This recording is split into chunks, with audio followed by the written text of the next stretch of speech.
Hi everyone, welcome back with this new video and probably one of the most important video अगर आप 2024 में JEE mains paper 2 and NATA exam में appear होने वाले हैं या फिर होने का सोच रहे हैं तो या फिर ऐसे सभी स्टूडेंट्स जो 24 ऑफ जनवरी को जेई मीन्स पेपर 2 का अटैम्प्ट देने वाले हैं तो उन सभी स्टूडेंट्स के लिए बहुत इंपॉर्टेंट वीडियो है क्योंकि इस वीडियो के थ्रू उन्हें बहुत सारी नई चीज़ें पता चलने वाली है। हम इस वीडियो के थ्रू 50 नंबर ऑफ क्वेश्चंस को डिस्कस करने वाले हैं। ये ऐसे क्वेश्चंस रहेंगे जो आपको एग्जाम्स में देखने को मिल सकते हैं। इनमें से दो तीन क्वेश्चन, एक दो क्वेश्चन ज़रूर आपको देखने को मिलेगा। या तो क्वेश्चन डायरेक्टली आपसे ऐसे क्वेश्चन आ सकता है या इन टॉपिक्स के ऊपर ही क्वेश्चंस घुमा फिरा के इन्हीं जैसा क्वेश्चन पूछा जा सकता है। और मैं इस बात की गारंटी दे सकता हूँ कि आपने अगर इन सारे क्वेश्चंस को कवर किया तो आपको आने वाले पूरे सेशन में जितने भी एग्जाम्स होंगे, भले आपके नाटा के हो या जेई मेंस के हो, उनमें इनमें से कोई क्वेश्चन आपको ज़रूर रिपीट होता हुआ या फिर ऐसा क्वेश्चन आपको ज़रूर देखने को मिलेगा। तो उम्मीद करूंगा आप इस वीडियो को लास्ट तक देख रहे होंगे और बहुत सारा कुछ आप इस वीडियो के बाद 50 नंबर ऑफ क्वेश्चंस नए एक्सप्लोर करेंगे और देखेंगे कि नए पैटर्न के हिसाब से। और इस वीडियो में हम सारी जो क्वेश्चंस डिस्कस करने वाले हैं वो आपका जेई मेंस पेपर 2 एंड नाटा के जिस हिसाब का पैटर्न चला आ रहा है, दोनों के हिसाब से ही मिक्स क्वेश्चंस डिज़ाइन किए गए हैं और इसमें डाले गए हैं ताकि आपको बहुत ज़्यादा हेल्प मिल सके। ये क्वेश्चंस की बात करें तो ये ऑनलाइन एप्टीट्यूड टेस्ट हमने कंडक्ट करवाया था नंबर 3, जो जेई मेंस पेपर 2 एंड नाटा के जितने भी एस्पिरेंट्स जो तैयारी कर रहे हैं अभी उनके लिए था। और हमने ये 12 ऑफ जनवरी को रखा था। इसमें काफ़ी सारे स्टूडेंट्स ने इसका बेनिफिट लिया और उसके बाद आपका बहुत सारे स्टूडेंट्स का मिस भी हुआ होगा। अब आप सोच रहे होंगे कि क्या करें, तो कोई नहीं, आप इस वीडियो के थ्रू सारी चीज़ें कवर कर सकते हैं। बट हाँ, अगर आप तैयारी कर रहे हैं तो आपको ऑनलाइन टेस्ट ज़रूर देना चाहिए, मॉक टेस्ट, एप्टीट्यूड टेस्ट इस तरह के देने चाहिए। अब मैं उसके लिए आपको एक बहुत इंपॉर्टेंट चीज़ बताने वाला हूँ कि अगर आप देना चाहते हो तो हमारा टेस्ट नंबर 4 जो है ये हमारा 16 ऑफ जनवरी को, टेस्ट नंबर 4 जो है 16 ऑफ जनवरी को शेड्यूल किया जा रहा है, जो पूरा ऑनलाइन टेस्ट होगा। आपको कहीं पे आराम से बैठना है और इस टेस्ट को देना है बिल्कुल फ्रीली होकर। अपनी जिस तरह की आपकी प्रिपरेशंस है आपको चेक करनी है। ये आपका एप्टीट्यूड प्लस ड्राइंग टेस्ट रहने वाला है जेईई मेंस पेपर 2 एंड नाटा के लिए, तो आप इसमें ज़रूर ज्वाइन होना। मैं बता देता हूँ आपको ज्वाइन कैसे होना है। आपको मैं डिस्क्रिप्शन में टेलीग्राम ग्रुप का लिंक दे दूंगा और व्हाट्सएप ग्रुप का लिंक दे दूंगा। आपको व्हाट्सएप ग्रुप पे ज्वाइन होना है, वहाँ पे आपको सारी इन्फॉर्मेशन मिल जाएगी क्लासेस के रिगार्डिंग, आपको कब ज्वाइन करनी है टेस्ट को और कैसे ज्वाइन करना है, सारा कुछ आप होपफुली ज्वाइन करेंगे और इस टेस्ट को जो है अपने लिए बहुत ज़्यादा इसका बेनिफिट ले सकते हो। तो अब हम बात करते हैं उन 50 क्वेश्चंस के बारे में, डिस्कस करना स्टार्ट करते हैं। ये 50 क्वेश्चंस थे, 4 मार्क्स ईच पर क्वेश्चन था, तो ये हमारा 200 मार्क्स का जेईई के अकॉर्डिंग हमने ये पेपर जो है डिज़ाइन किया था स्टूडेंट्स के लिए। अब हम वन बाय वन सारे क्वेश्चंस को डिस्कस करने वाले हैं।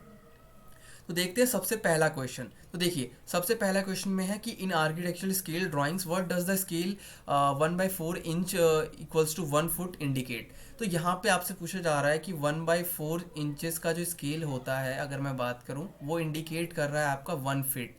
तो इसका एक्चुअल में क्या मतलब है, ठीक है, ये क्या मतलब बताना चाह रहा है स्केल। तो आप ऑप्शंस देखें तो every 1/4 inch of the drawing represent 1 foot in reality, 1 inch drawing represent 4 feet.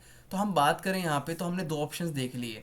तीसरा ऑप्शन भी देख लेते हैं, 1/4 foot represent 1 inch, 4 inches represent 1 foot. तो देखिए यहाँ पे कहा गया है कि 1/4 इंचेस, अगर आप ध्यान से देखो तो 1/4 इंचेस इंडिकेट 1 फुट, ठीक है। तो सीधा सीधा पता चल रहा है कि इंच जो है 1/4 इंच, जब आप ड्राइंग की बात करते हो, स्केल का एक्चुअली आप आर्किटेक्चर में यूज़ ही तब करते हो क्योंकि हम बहुत बड़ी बड़ी ड्राइंग्स नहीं बना सकते। हम बहुत बड़े बड़े प्रोजेक्ट्स को इतनी छोटे पेपर्स पे तो कभी कर ही नहीं सकते। आपने देखा होगा कि बहुत बड़े बड़े जो इतने प्लान्स देखे होंगे, एलिवेशंस देखे होंगे, सेक्शन देखे होंगे, एक्चुअली में कैसे पॉसिबल होता है, वो पॉसिबल होता है स्केलिंग की हेल्प से। मतलब आप एक प्रॉपर स्केल सेलेक्ट करते हो उस ड्राइंग के लिए, देन उसको आप उस तरह से डिज़ाइन करते हो, आप उसको इस हिसाब से फिक्स करते हो कि वो आपका प्रॉपर पेपर में फिक्स हो सके। तो उसका हम स्केल से स्केल का हेल्प लेते हैं उसके लिए। तो यहाँ पे कहा जा रहा है कि आप जब 1/4 इंच की एक लाइन या फिर कुछ भी आप ड्रॉ करते हो पेपर पे, तो वो आपका एक्चुअल में जो एक्चुअल ड्राइंग की मेजरमेंट होगी वो आपकी 1 फीट होगी। मैं अगर बात करूँ कि मैं 1/4 इंच अगर वॉल की यहाँ पे लंबाई ड्रॉ कर रहा हूँ, तो वो एक्चुअल में रिप्रेजेंट जो कर रही होगी,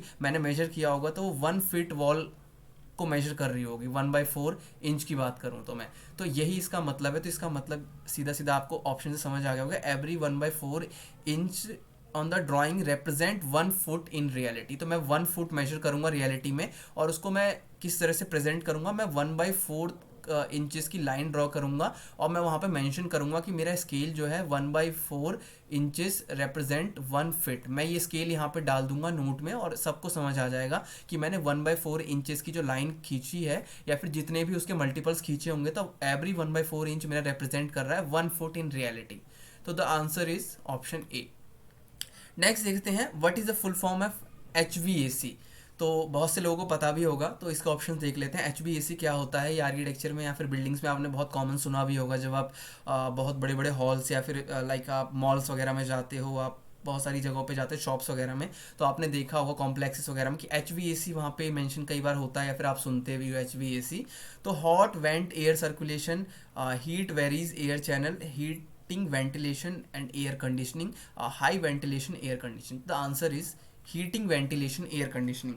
तो एक्चुअली ये एक आपका यूनिट होता है जो इंस्टॉल किया जाता है। बहुत सारे डक्ट्स आपने देखे होंगे जो पूरे आप कहीं पे स्पेस पे जाते हो तो इस तरह के डक्ट्स होते हैं जो इस तरह से रन कर रहे होते हैं, पाइप्स लाइक स्ट्रक्चर होते हैं बहुत बड़े बड़े, ठीक है। आपने देखा होगा उसके ऊपर एल्यूमिनियम की कोटिंग भी होती है उनके ऊपर। तो एक्चुअली उनमें जो होता है आपका कूल एयर जो होता है, इसी का जो बड़े बड़े जो यूनिट्स होते हैं वो उनके टेरेसेस पे लगाए जाते हैं। तो वहाँ से वो फ्लो जो होता है, वहाँ से एयर जो होता है कूल एयर वो फ्लो करवाया जाता है और वो पूरे बिल्डिंग के अंदर जो होता है इस तरह से डिस्ट्रीब्यूट किया जाता है इन वेंट्स के थ्रू, ठीक है।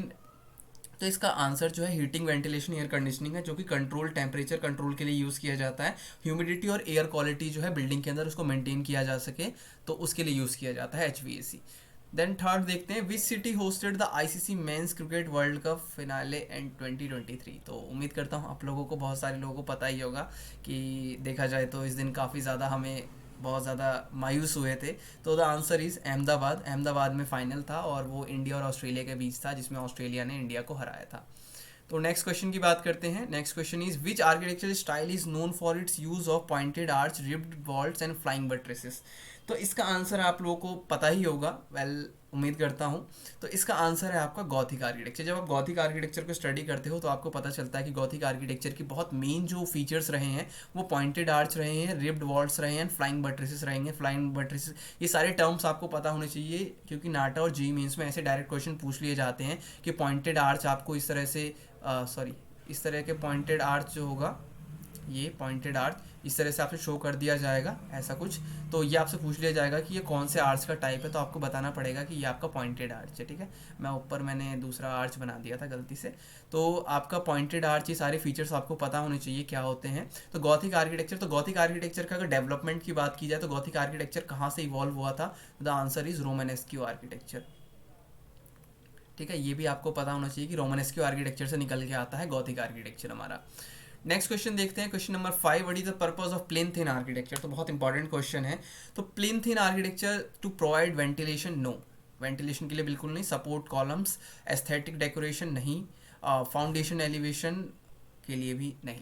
तो the answer is to support columns. अब इसके बारे में बात करूं तो देखो, ये आपका बेस होता है एक तरह से, फाउंडेशन आप कह सकते हो। कॉलम्स का जो फाउंडेशन जो एक तरह से आप समझते हो, तो उसके लिए बेस का काम करता है आपका प्लिंथ।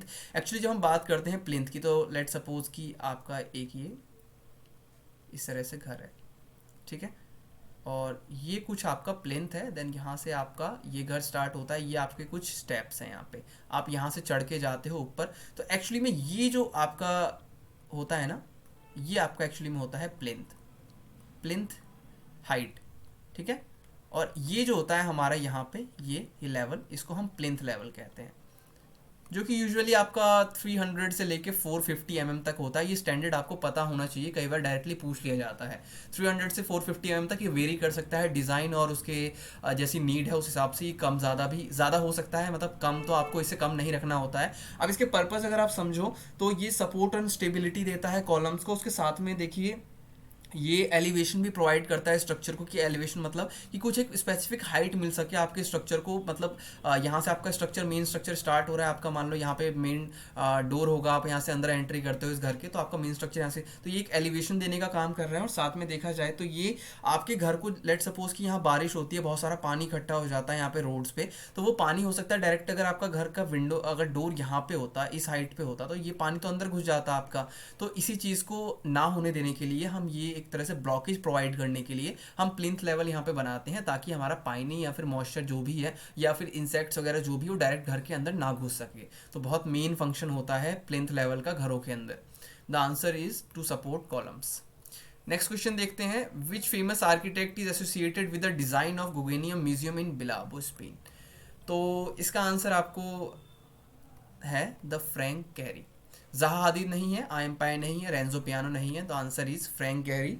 तो फ्रैंक गहरी का ये जो आर्किटेक्चरल स्टाइल था, ये आपको कमेंट में बताना है मुझे कि जो गुगेनियम म्यूजियम है बिलाबो स्पेन में, ये कौन से आर्किटेक्चरल स्टाइल में बनाया गया है।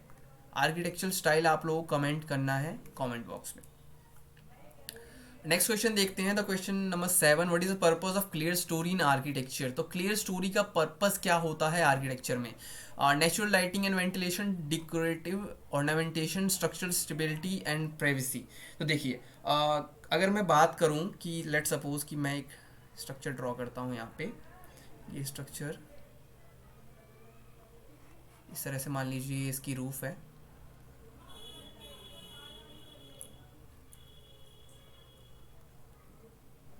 ये हमारा यहाँ पे ख़त्म होता है, ठीक है। तो एक्चुअली क्लियर स्टोरी विंडोज़ जो होती हैं ना, वो आपकी ग्रेटर सीलिंग हाइट्स पे लगाई जाती हैं। वो यहाँ पे इस तरह की जो विंडो होगी ना, यहाँ पे जो विंडो होगी ये आपकी रेक्टेंगुलर विंडो टाइप होती है कि इस तरह से आपकी वॉल के ऊपर होती है। एक्चुअली इन विंडो का अगर मैं आपको बताऊँ तो ये आपकी मेन रूफ के ना पास में होती है। मतलब मेन रूफ हमारा ये है, देखिए ये हमारा मेन रूफ है, ठीक है, मेन रूफ। और लीन टू रूफ जो हमारा होता है ना, लीन टू रूफ यानी ये वाली रूफ, तो इस रूफ के ऊपर होती है हमेशा lean to roof.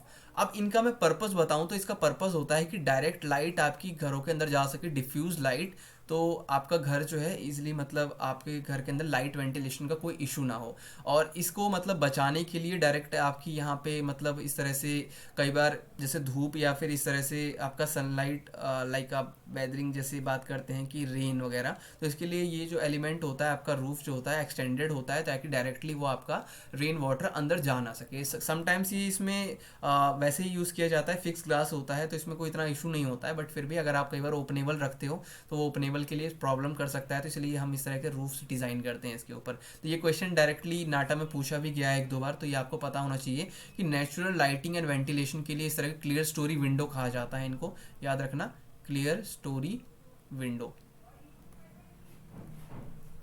Okay, moving on to the next question, question number 8, what does the term brutalism refer in the architecture. तो ब्रूटलिज्म क्या रेफर करता है, इसके बारे में बात करें तो ब्रूटलिज्म एक वर्ड से निकला है जिसका मतलब होता है रॉ कंक्रीट। रॉ कंक्रीट, तो आप इसमें देख सकते हो use of raw concrete and bold geometric forms, इसमें बोल्ड ज्योमेट्रिक फॉर्म्स यूज किए जाते हैं। आपके एक्सपोज कंक्रीट सर्फेसेस देख सकते हो कि आपको प्रॉपर कंक्रीट दिखाई देगा एक्सपोज्ड फॉर्म में, तो वो आपका ब्रूटलिज्म आर्किटेक्चर के जो होते हैं फीचर्स होते हैं। आप कमेंट सेक्शन में और इसके कुछ फीचर्स और 1-2 बिल्डिंग आप ज़रूर कमेंट कीजिएगा, ताकि आपको पता रहना चाहिए कि हाँ ब्रूटलिज्म आर्किटेक्चर की ये फेमस बिल्डिंग्स हैं। नेक्स्ट क्वेश्चन देखते हैं, next question, what is the purpose of lintel in architecture. तो देखिए लिंटल का पर्पस क्या होता है, रूफ सपोर्ट नहीं, विंडो डिजाइन नहीं, डोर फ्रेम सपोर्ट। एक्चुअली में the answer is door frame support, decorative element no. तो देखिए जब हम बात करते हैं, लेट सपोज ये आपका एक वॉल है, ये वॉल है, आपने यहाँ पे एक डोर ओपनिंग बनाई, डोर ओपनिंग बनाने के बाद आपने ओपनिंग तो बना दी, बट जो यहाँ का ये सारा जो लोड होगा ये एक्चुअली में कहाँ जाएगा, ये तो डाउनवर्ड ही जाएगा, बट यहाँ तो ओपनिंग है तो सारा का सारा कोलैप्स कर सकता है लोड की वजह से। यहाँ का सारा लोड तो ऐसे चला जाएगा, यहाँ का लोड सारा चला जाएगा, बट यहाँ का लोड कैसे जाएगा। इसका लोड डिस्ट्रीब्यूट करने के लिए हम यहाँ पे एक लिंटल की जो होती है बीम डालते हैं। आपने आरसीसी बीम देखा होगा ओपनिंग्स के ऊपर में, कंक्रीट की आरसीसी बीम, तो एक्चुअली वो जो होता है लोड जो होता है सारा का सारा यहाँ से ऐसे डिस्ट्रीब्यूट करती है साइडवेज में। ये ऊपर का जो भी लोड होगा ना ब्रिक वॉल का, वो सारा इस तरह से डिज़ाइन होता है कि वो सारा लोड डिस्ट्रीब्यूट करेगा। The answer is window door frame support, ठीक है। विंडो के ऊपर भी इस तरह से बनाया जाता है, डोर्स के ऊपर भी बनाया जाता है, तो आपको पता होना चाहिए। और इन जनरल आपको ये भी पता होना चाहिए कि एक्चुअली में स्टैंडर्ड्स क्या कहते हैं लिंटल हाइट के लिए। तो आप लिंटल हाइट कमेंट ज़रूर करना कि लिंटल हाइट कितनी आपकी स्टैंडर्ड कहती है कि इतनी लिंटल हाइट होनी चाहिए।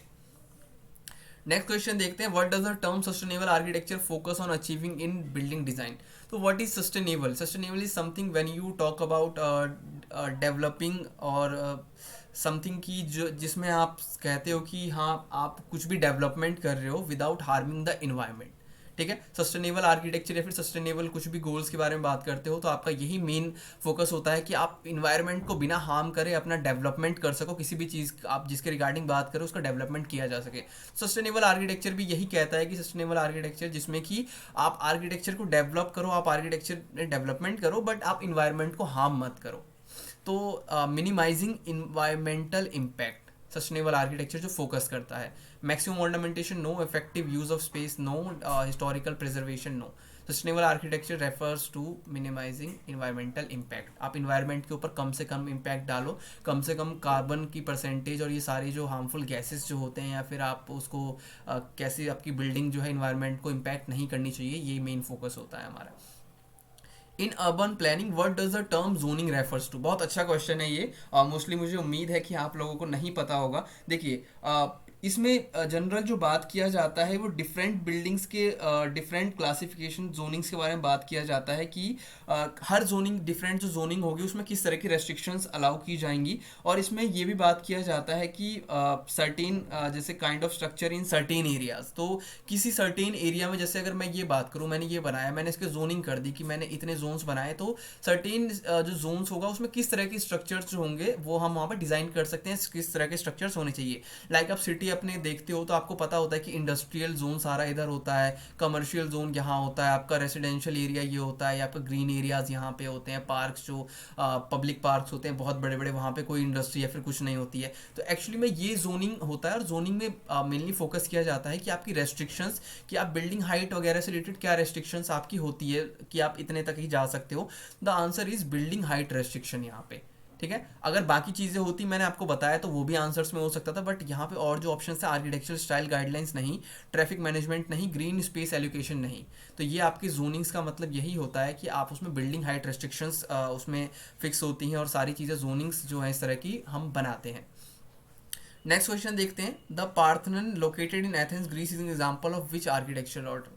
तो डोरिक, आयनिक, कॉरिंथियन और कंपोजिट में आपको मैं थोड़ा सा अगर पिक ऑड वन आउट, तो मैं एक आपको ये दे रहा हूँ क्वेश्चन और कि pick odd one out among them. आपको इन चारों में से एक ऑड वन आउट पिक करना है और कमेंट में बताना है। यहाँ पे एक और क्वेश्चन बन सकता है। अच्छा ठीक है, तो देखिए डोरिक, आयनिक और कॉरिंथियन कंपोजिट में जो आप हम बात करते हैं पार्थेनन टेम्पल की, तो वहाँ पे जो ऑर्डर यूज़ किया गया वो डोरिक ऑर्डर यूज़ किया गया। आप अगर उसका कैपिटल देखोगे तो समथिंग आपको कुछ ऐसा कैपिटल, इस तरह से कैपिटल दिखाई देता है डोरिक ऑर्डर का। ठीक है, बहुत सिंपल है इस तरह से डोरिक ऑर्डर का। तो ये डोरिक ऑर्डर का कैपिटल है, तो ये डोरिक ऑर्डर्स वहाँ पे यूज़ किए गए हैं। नेक्स्ट क्वेश्चन देखते हैं। ओके, इंटरेस्टिंग क्वेश्चन है काफ़ी ज़्यादा, आप लोगों ने नोटिस किया होगा बट कईयों को आप में से नहीं पता होगा कि एक्चुअली इसका पर्पस क्या होता है, किस और किन जगहों पे यूज़ किए जाते हैं। Identify the instrument. तो ये डायरेक्शन इंडिकेटर, वेदर वेन और विंड कैचर और विंड सॉक। तो ये कुछ ऑप्शंस हैं यहाँ पे SOCI सी के आएगा। ठीक है, तो इसका मैं पर्पस अगर आपको समझाने की बात करूँ तो ये होता है हमारा इंडिकेटर विंड स्पीड और डायरेक्शन को इंडिकेट करता है। ठीक है, विंड स्पीड एंड डायरेक्शन, ये आपका इंडिकेटर होता है जो इंडिकेट करता है कि किस तरफ विंड स्पीड है, किस तरफ बह रही है हवा। तो आपको पता चलता है अच्छा नॉर्थ वेस्ट की तरफ से हवा बह रही है या फिर नॉर्थ ईस्ट या फिर साउथ ईस्ट या साउथ वेस्ट, तो आपको पता चलता है। और डायरेक्शंस भी कई बार इंडिकेट करता है ये, और ये जनरली उन जगहों पे लगाए जाते हैं जहाँ पे हमें बहुत ज़्यादा नीड होती है। लाइक एयरपोर्ट्स के आसपास आपने देखा होगा ऐसा, क्योंकि वहाँ पे जो पायलट्स होते हैं उनको थोड़ा सा चाहिए होता है इस तरह के कि वो उनको पता चल सके कि विंड डायरेक्शन किस तरफ है और डायरेक्शंस का भी उनको पता लग सके। और आपने हाईवे वगैरह पे भी देखा होगा कि जिसमें आपको पता चलता है, ये थोड़े से एक्सीडेंशियल जो चांसेस होते हैं उसको रिड्यूस करने में बहुत अच्छा इंस्ट्रूमेंट माना जाता है। नेक्स्ट देखते हैं, identify the type of window. Well अच्छा क्वेश्चन है ये भी। Louvre window, terrace window, lantern window, paddle window. तो लूवर विंडो क्या होता है कि आपने देखा होगा कि लूवर्स की फॉर्म में यहाँ पे इस तरह से जो होते हैं लूवर्स होते हैं जो विंडो में इस तरह से ब्लॉक करते हैं कि डायरेक्ट सनलाइट और आपको प्राइवेसी भी आप मेंटेन करके रखते हैं इस तरह की विंडोज़ में। तो लूवर विंडो तो है नहीं, है वो आपका वॉल के ऊपर इस तरह से लगाई जाती हैं इस तरह की विंडो। ठीक है, तो वॉल के ऊपर तो ये है नहीं, ये आपका टेरेस के ऊपर इस तरह से विंडो है, तो टेरेस विंडो नहीं, टेरेस विंडो कोई स्पेसिफिक टर्म नहीं है इसकी। तो the answer is lantern window. Lantern window actually जो हमारे फ्लैट रूफ्स होते हैं उनके फ्लैट सर्फेसेस के पैरेलली इंस्टॉल किए जाते हैं, ताकि इंटीरियर स्पेस जो नीचे जो स्पेस होगा वहाँ पे अगर सनलाइट या फिर लाइट्स की जाने की कोई जगह नहीं होती है, लाइट आपका बहुत प्रॉब्लम होता है कि लाइट लिट अप नहीं कर सकते आप उस एरिया को, डायरेक्टली आपकी लाइट नहीं आ सकती है कहीं और सोर्सेज से, तो आप इस तरह से विंडोज़ इंस्टॉल करते हो जो एक तरह से आपके फिक्स्ड ग्लास होते हैं। इस तरह से आपके ये पिरामिडिकल जो है ना, आप ये स्ट्रक्चर देख सकते हो कि पिरामिड की फॉर्म में ऐसे कुछ होता है, ठीक है। अब पैरेलल विंडो नहीं, पैरेलल विंडो भी नहीं है ये, ऐसा कोई है नहीं specific window. Which architecture style is characterised by the use of geometric shapes, clean lines and minimalistic design. बहुत इंटरेस्टिंग क्वेश्चन है, ध्यान से इसको समझना। जिसमें आर्किटेक्चर की स्टाइल की कैरेक्टर्स बताए गए हैं, ज्योमेट्रिक शेप्स का यूज़ किया जाता है, क्लीन लाइंस होते हैं, मिनिमलिस्टिक डिज़ाइन होता है, मतलब बहुत सिंपल डिज़ाइन अप्रोच होता है।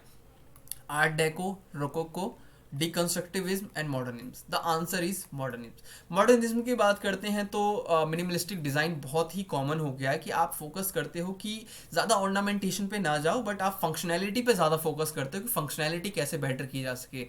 आप ज्योमेट्रिक फॉर्म्स पे भी देखते हो कि फॉर्म फॉलोज द फंक्शन वाली चीज़ आप यहाँ पे इंप्लीमेंट करना चाहते हो। मॉडर्निज्म आर्किटेक्चर का बहुत अच्छी लाइन है कि फॉर्म फॉलोज द फंक्शन, ठीक है, तो वो मेन फोकस होता है। Art deco and rococo and deconstructivism, तो हम इनकी अगर दो की बात करें तो काफ़ी पुराने आर्किटेक्चर स्टाइल से डिकंस्ट्रक्टिविज्म के फीचर मैंने आपको ऊपर ऑलरेडी बताया क्या था। तो answer is modernism architecture. Next question देखते हैं, what is the purpose of transform in architecture. तो देखिए ट्रांसफॉर्म अगर मैं बात करूं, लेट सपोज कि ये आपकी एक वॉल है, यहाँ पे मैं एक डोर बनाता हूँ।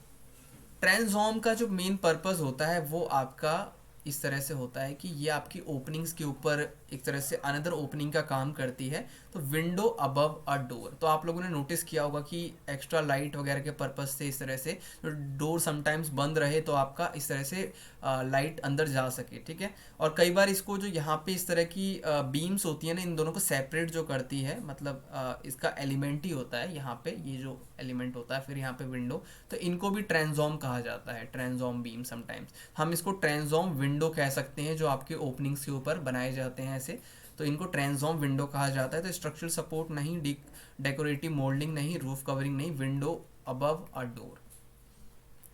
नेक्स्ट क्वेश्चन देखते हैं, what is the primary role of retaining wall in landscaping and architecture. तो रिटेनिंग वॉल आप लोगों को पता होगा कि आप लोगों ने लैंडस्केपिंग में पढ़ा भी होगा ये, कि इस तरह से वॉल्स बनाए जाते हैं जहाँ पे मतलब स्लोप्ड एरियाज होते हैं, जहाँ पे अनइवन सर्फ प्लेन्स होते हैं, तो वहाँ पे रिटेनिंग वॉल्स बनाने का क्या पर्पस होता है। लेट सपोज कि मैंने यहाँ पे ये इस तरह से वॉल बना दिया, ठीक है, ये आपका इस तरह से वॉल बना दिया, ये आपका प्लेन लैंड है, यहाँ पे ये वॉल आपका बन गया। यहाँ पे मैंने स्टोन मेसनरी यूज़ किया है, स्टोन की वॉल बना दी यहाँ पे कुछ इस तरह से, और यहाँ पे मेरा बहुत सारा मिट्टी वगैरह जो भी है, तो ये एक्चुअली में मिट्टियों को होल्ड करने का काम करता है, मिट्टी को होल्ड करने का काम करता है, सो डैट की प्रिवेंट सॉइल इरोजन, ताकि सॉइल इरोजन को प्रिवेंट किया जा सके और मिट्टी को होल्ड किया जा सके। तो आपने पहाड़ी एरियाज़ में बहुत देखा होगा कि इस तरह के जो मिट्टियों का जो यहाँ पे जैसे ऊपर नीचे लेवल देखने को मिलता ही है आपको, तो यहाँ पे क्या होता है कि आपको मिट्टी को जो होता है वो आपको मूवमेंट नहीं होने देना पड़ता है ताकि वो सॉइल इरोजन ना हो। तो आप इस तरह से जो होता है रिटेनिंग वॉल्स वहाँ पे बनाते हो। रिटेनिंग वॉल्स का पर्पस जो होता है वो आपकी सॉइल इरोजन को बचाने के लिए वो मिट्टी को जो है होल्ड करके रखता है, और लेवल्ड सरफेस भी क्रिएट करता है स्लोप्ड प्लेन्स पे। जो हमारी स्लोप्ड प्लेन्स होती हैं, तो यहाँ पे लेवल्ड सरफेस चाहिए होता है हमें, बिल्कुल स्लोप पे अच्छा लेवल सरफेस, अनइवन सरफेस नहीं। तो इस तरह के रिटेनिंग वॉल्स जो होता है ये भी काम करता है। Privacy screen, sound insulation, aesthetic enhancement, तो नहीं, ये सारे ऑप्शंस गलत हैं। The correct answer is prevent soil erosion. Next question देखते हैं, what is the purpose of subfloor in flooring installation. देखिए सब फ्लोर क्या होता है, एक्चुअली में ये आपका मेन स्ट्रक्चरल फ्लोर होता है जिसके ऊपर आप अपनी मटेरियल जो भी आप एक फिनिशिंग मटेरियल अप्लाई करना चाहते हो। लेट सपोज कि मैंने एक फ्लोर ये बनाया, ठीक है, मैं इसके ऊपर टाइल्स लगाता हूँ। यहाँ पे ये टाइल्स है मेरे, ये मैंने कुछ स्पेसिफिक साइज़ के टाइल्स लगाए। तो ये आपका स्ट्रक्चरल फ्लोर होता है, मेन फ्लोर होता है, ठीक है, जिसके ऊपर आप अपना डेकोरेटिव मटेरियल, फ्लोर फिनिश जो होता है लेवल, वो आप डालते हो। तो इसका जो काम होता है इंसुलेशन प्रोवाइड करना है, स्ट्रक्चरल सपोर्ट प्रोवाइड करना है, क्रिएट ए स्मूथ सरफेस, ताकि आप उसके ऊपर अपना finishing material, tile, marble, granite, जो भी आप लगाना चाहते हो वो आप लगा सको। All of the above is the right answer.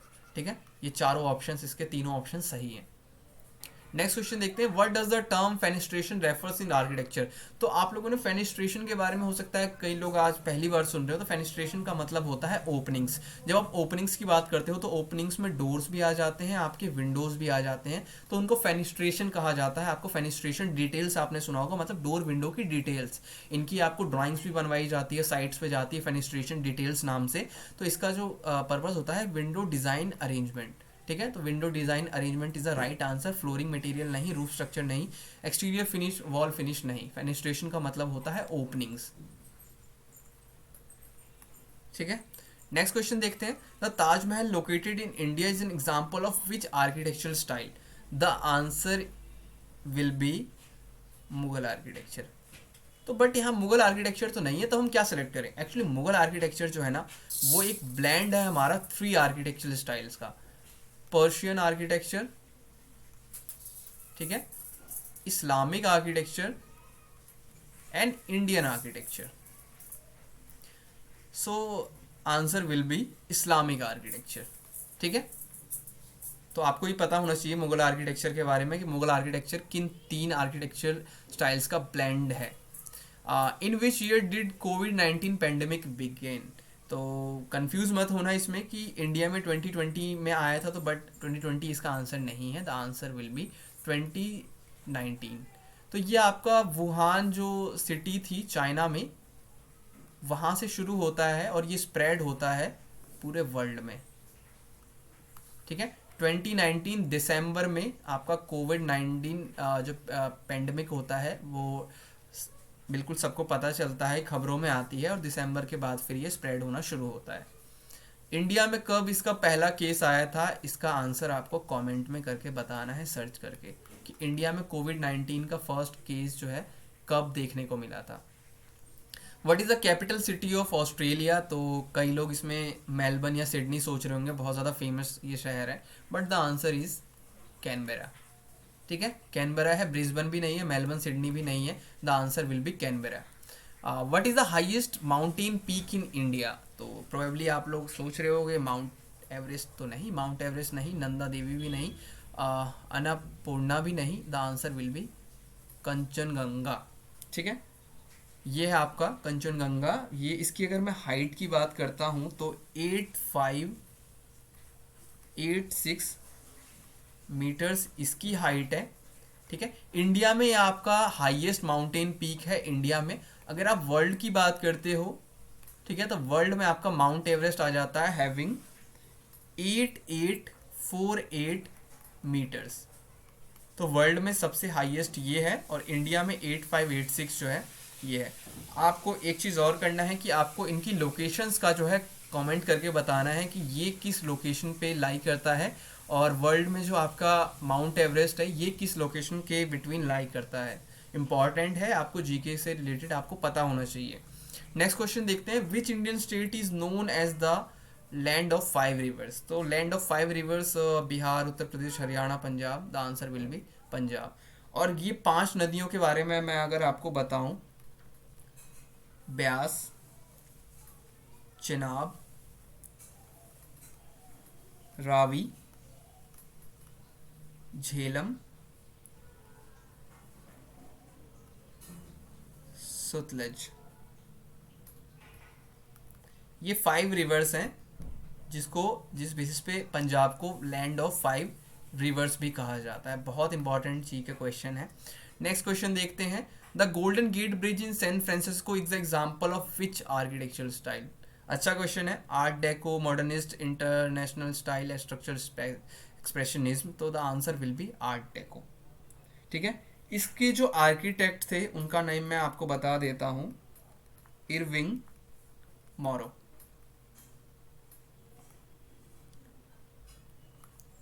ठीक है। आप आर्ट डेको के फीचर्स ज़रूर सर्च कीजिएगा। आर्ट डेको के फीचर्स अगर आपको पता है तो आप कमेंट में ज़रूर बताइएगा, और फिर हम इसको आगे और इसके ऊपर डिस्कस करेंगे। तो फिलहाल के लिए इस पार्ट में, जो आपका पार्ट ए था, इसके लिए इस वीडियो के पार्ट में इतना ही। हम नेक्स्ट पार्ट में आगे के और क्वेश्चंस को डिस्कस करेंगे। जो 25 नंबर ऑफ हमारे जो रिमेनिंग क्वेश्चंस हैं, इनको भी हम डिस्कस करेंगे आने वाले पार्ट में। तो होपफुली आपने इसमें काफ़ी कुछ सीखा होगा, और उम्मीद करता हूँ आपको जो भी मैंने बोला आप उसको कमेंट करके ज़रूर बताएंगे।